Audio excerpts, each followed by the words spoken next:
Welcome to another episode on careers. And this time we are going to talk about very specifically the four domains pulling the market right now with respect to the cybersecurity careers. And with me, my guest, who is no stranger to you, is Shweta Joshi, who is also an officer with the ISC2 Pune chapter who is responsible for training development. And she has got various credentials, including CISSP certifications in various standards and cloud platforms as well. Counts over 15 years of experience. It's wonderful to have you back, Shweta. Same here, Sujit. Thank you so much. So I would like you to quickly recap what we discussed in the previous episode so that the people who have not watched the previous episode, you would actually tempt them to go back and listen to that. So let's start. Shweta? Yes, so we were talking about the four disciplines majorly in the security field where we segregated them into multiple disciplines. One was the offensive one, where the technical part is mostly covered, the penetration testing or the security assessment. Then the second part comes under the defensive strategy, where uh, the organizations are finding the people who are they have the skills to prevent the attack, identify the attack, or no detect the attack earlier. Then the third skill is regarding the security architecture and the security engineering, where we shift left in the SDLC process, or we take care of the security from the high level designing, low level designing, threat modeling, something like that. And the next part is into the GRC, which is mainly with the governance, risk, and compliance. So these are the four broad categories that we discussed. Excellent. So, what makes a person hireable? And I have people telling me, oh, you got to have a fantastic picture on LinkedIn, taglines, profile, or you need to have a fantastic CV. Some people say, hey, it's not about your CV, not about what you have on LinkedIn, it's about the people who you know. What's really happening in the market when it comes to hiring, especially in the cybersecurity space? Shweta? Uh, like you said, the networking is important. You have to have the skills. That is also important. Since a few years, the focus or the major focus on certifications has increased. So let's say for the people want to move to management roles, CISSP is a compulsory certification that the organizations are looking for. But for me, I think, see, these are the basic criterias or the preliminary criterias that the organizations are looking. But the most important thing that uh, the organizations look, or I look, is if you have that capacity to adopt yourself, if you have the capacity to learn new thing, and then introduce the security wherever it is, there is a gap, you see that there is a and the security gap, you introduce something into the security and you start working on that. So I think it's more about skills, and it's more about finding the security solutions to your current problem. So you did repeatedly mention the word skill. Yeah. So can you map the skills to the four families you're talking about? Maybe you could just run us through Sure. cloud security, maybe, or AppSec security. Yeah. Yes. So, while talking about the offensive security part, the penetration testing, it can be into any domains. Like you are doing the penetration testing for applications, mobile applications, or cloud, or IoT devices, or even the APIs. So that is the part where we actually try hacking techniques. Then the next is the offensive security, where um, the DevSecOps part comes into the picture. So we Right. are integrating security into the DevOps pipeline. And nowadays, if you see the cloud platforms, we have multiple opportunities to integrate that security tools. So let's say I have SST tool, which is integrated. I have DST tool. I have the software composition analysis tool, and threat detection tools also. Those can be integrated.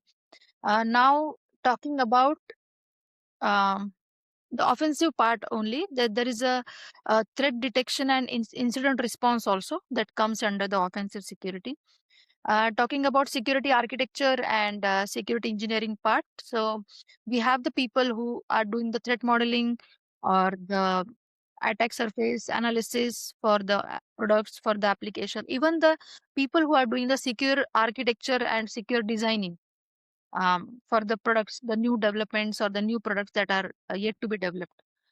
um, Apart from that, talking about the governance GRC part, so we have the people who are compliance engineers. We have the people who design the policies, security policies for the organizations, uh, who help the organizations to get certified for a particular compliance, and designing the security compliance. So let's say ISO is common for everybody. So Mhm. whatever clauses or whatever uh, policies are applied or which are required for the particular organizations, these people will actually dwell into that particular compliance standard and get what is required out of it for the organization. So what I'm hearing from you is that the work centers around these four families.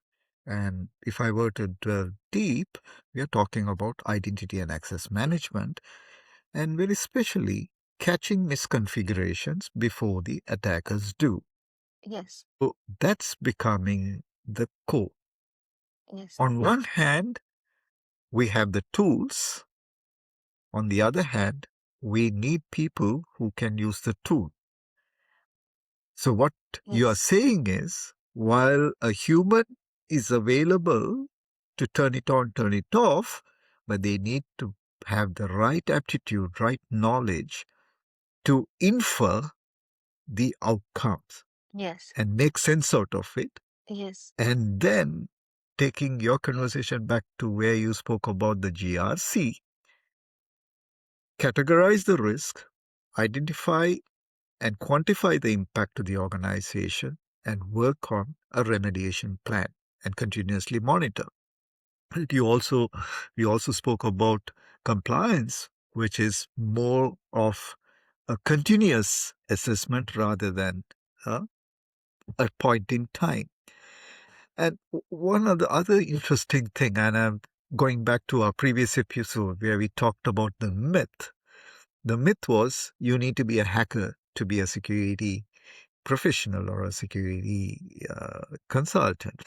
But today, some of these tools, like you spoke about static code analysis, dynamic code analysis, you also mentioned about shifting left, meaning your development lifecycle, the CI/CD pipeline, has to embed all these steps into that. Now, traditionally, what we would do is we would develop an application and then say, no, we got to do a pen test. And then you go and do a web app test.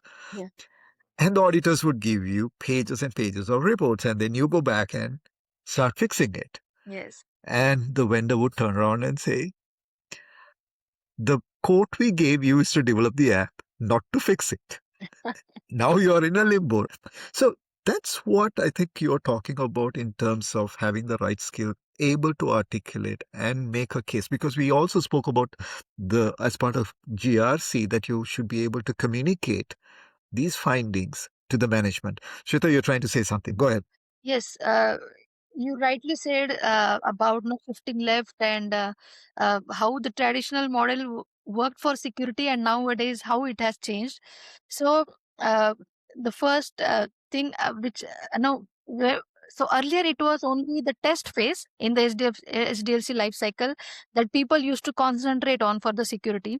Nowadays, if there is a fault in the architecture itself, the architecture is not secure, you are not able to fix the vulnerabilities which will be Absolutely. in the release mode.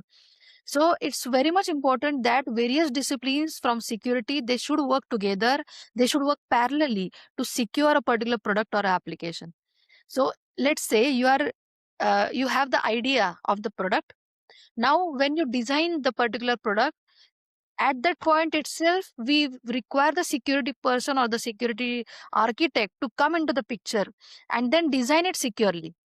design the interfaces securely, design the backend securely. So it's a necessity from the design phase itself. It's not only about the test.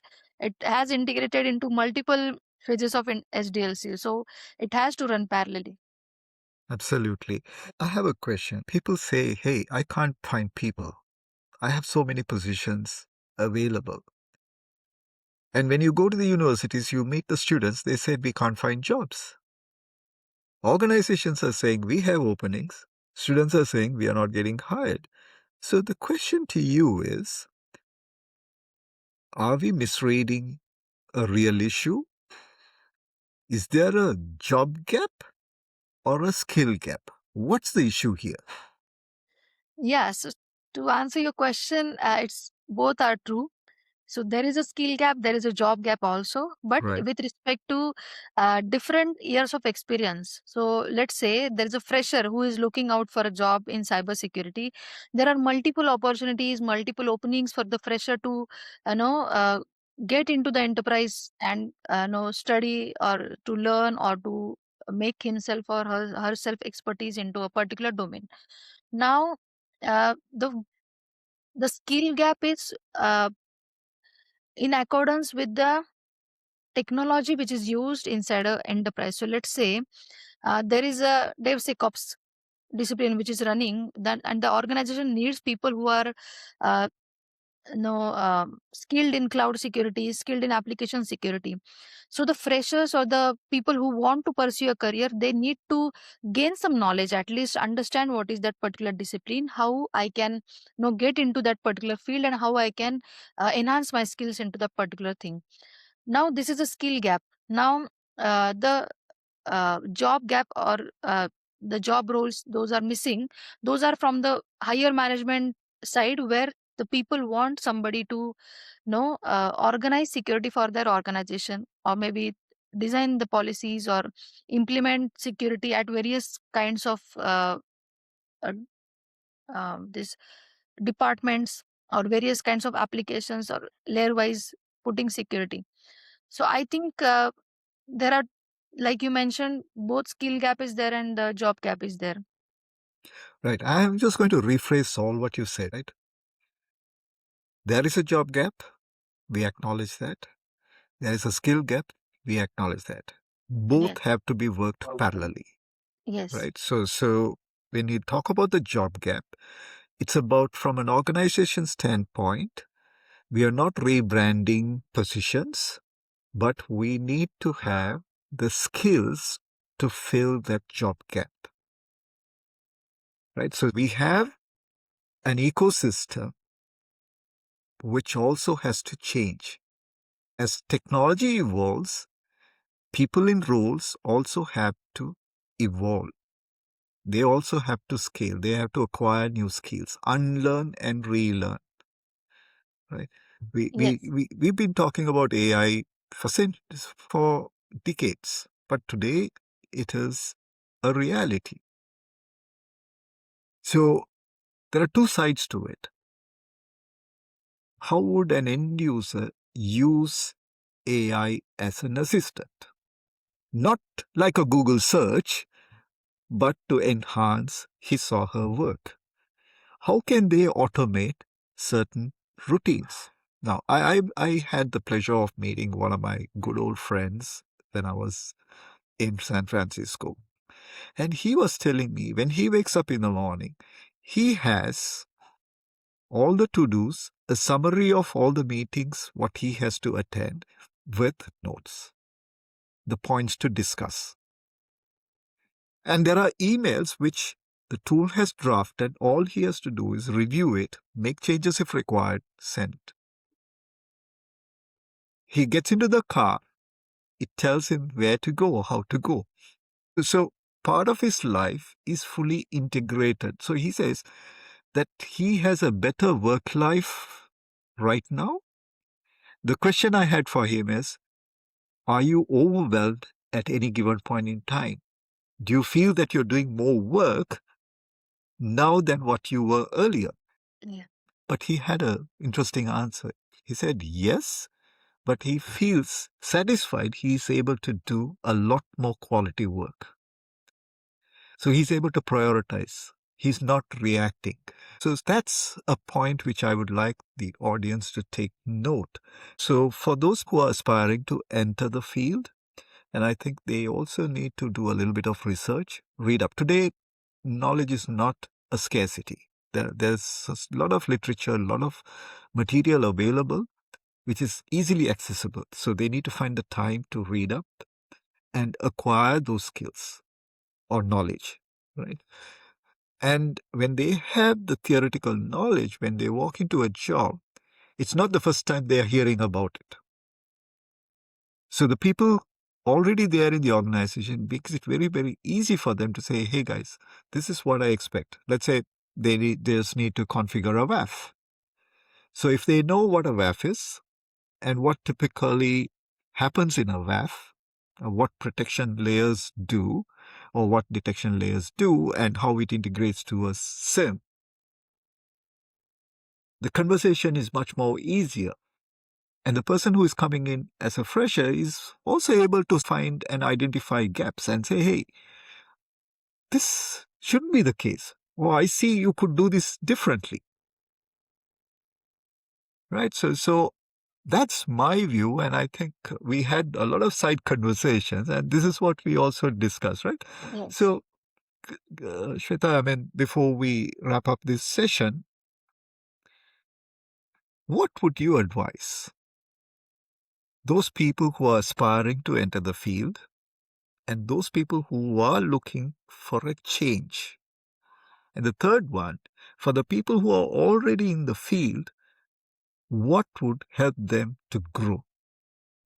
So people who are trying to enter, people who are looking already in the workforce, but looking for a change. Somebody who is probably in accounting wanting to get into cyber. Somebody in sales want to getting into cyber. And somebody who's already in the cyber space, but they want to grow. Over to you. Yes. So for the people who are aspiring to make a career, I think first go with your liking. So if you like some branch from cybersecurity, let's say I like penetration testing, please follow that. Please get skills, please learn from various platforms and get into that field. So now for the people who are already in the job and they want to maybe, um, upskill themselves. So I would say not only one skill is sufficient, you have to be cross skilled. You have to work in technical also, you have to work in compliance also, you have to work in whatever technology comes new. So let's say after AI there is some technology which is new, just learn that technology, gets adapted, and then start working on security for that specific technology. And the people who are already there and they want to, let's say, um, go to a higher level, then I would say uh, the experience. So this overall experience about an organization, a product. So it's an end-to-end thing. You have to know. So when you are upscaling yourself or when you are no going a level above, so you have to understand how various disciplines work together, how the product is built, and at what all levels the security is needed. Absolutely, Shweta. So I'd like to add a few things. And before I add, do you recommend any certifications? Certifications are an important part, always. So, technically speaking, from IIC2, we have CISSP for professional people who want to grow, who want to upskill themselves. Then there is a cloud specific security certification, which is CCSP. Then there is AI based certification also. There are various compliance certifications also. So, whatever compliance you like to learn, you want to upskill yourself, you can approach that particular certification. For penetration testing, there are of course OSCP certifications, or various organizations are coming up with various types of certifications nowadays. So it's a huge landscape and you have a lot of no growth and opportunities. Absolutely. So I would like to add a few pointers for those who are trying to enter the workforce. Please look at ISC tools certified in cybersecurity. So right now, it's not available as a free certification. Yes. It's a paid, and it is actually getting upgraded. So the contents are getting upgraded right now. So please consider pursuing it. It's worth it. $200 is a good amount of money well spent. So that is one for somebody who is trying to get into the industry. Because why I recommend CC is it gives you an overview in terms of what the space looks like and what are the different domains. So you get to see the governance side of it, the risk side of it, the compliance side of it, and the technical sides as well. Then, as Shweta mentioned, if you are a mid-career professional who want to become a CISO or a director in cybersecurity or any senior roles, or you want to be a consultant, then consider CISSP. But if you want to specialize in cloud security, consider CCSP. But let's say if you're a technical person, you're in IT, networking, and you want to transition. Shweta mentioned about cross skill. Consider SSCP, right? So those are skills. Then if you want to be an auditor, right? Think about CISA, Certified Information Systems Auditor. CISSPs can also do an audit and sign audit reports. CISA also is a good certification to have. And if you want to be a security manager, then you may want to consider CISM. And then ISAC also has various certifications. That doesn't mean I'm not recommending any other certifications. There are other certifications, but maybe driving one specific skill domain. So see what would help enhance your profile, your career, and propel that growth. Pursue those certifications. Last but not the least, cloud is here to stay no matter what. I mean, you at least you will have one leg in the cloud in every organization. So it's good to have a cloud certification. There are different levels, different types of certifications required for different skills. Baseline your certification on one cloud platform. Don't try to do everything at one go. Start somewhere. Keep that as a base, and then you pursue. Because Shweta, you have done all the cloud certifications, right? You have done AWS, you've done Google, you've done Azure. Yes. Right. So do you want to share your experience on that before we wrap up, just for people to get a feel of how you went about it? Yeah, so I I mean working on all these cloud platforms, even hybrid and private models of cloud, I understand the cloud architecture and the services remain the same. The interfaces are different, the terminologies are different, and the way they implement the security services, those can be different. So let's say identity is a common part in every of the cloud architectures, or even the key management, um, KMS, any kind of security service that is common. But I think we have to understand the architecture. We have to understand what all components comprise to the cloud, and then how we can secure it by using the inbuilt services. Also, how you can integrate the third party services. Yes. Absolutely. So if you do have any questions and you need advice, please feel free to connect with Shweta. She's on LinkedIn, right? She's busy, but she would make time to mentor or provide guidance, right? Alternatively, you can also reach out to me on LinkedIn. If we are unable to guide you, we would identify the right people to talk to, right? So if you're listening from any part of the world, uh, please join any of the professional bodies, IC2, ISACA, right? And you would find most of the people are members of both the professional bodies. Be Yes. part of the community. It gives you a good networking opportunity plus also a learning opportunity, right? So I would also like to mention Shweta is responsible for training and development, and she's doing a fantastic job in Pune and partnering with various government agencies and also with private sector organizations. And she needs a lot of extra hands. So those of you who are out there who is willing to spend an hour a week, maybe a couple of hours a month, please reach out to Shweta, join hands with her, take the message to the community, help build a safe and sound, secure society. So, Shweta, thank you so much for being here. I enjoyed talking to you, and I'm sure the audience would find it very useful to them. And I'm not going to let you go, but I'm going to get you come and talk about something more specific. Maybe we'll take one specific domain and talk in depth in the next episode. So, viewers, keep looking Sure. out for the next episode. Thank you Sure, so Sujit. much. Thank you so much.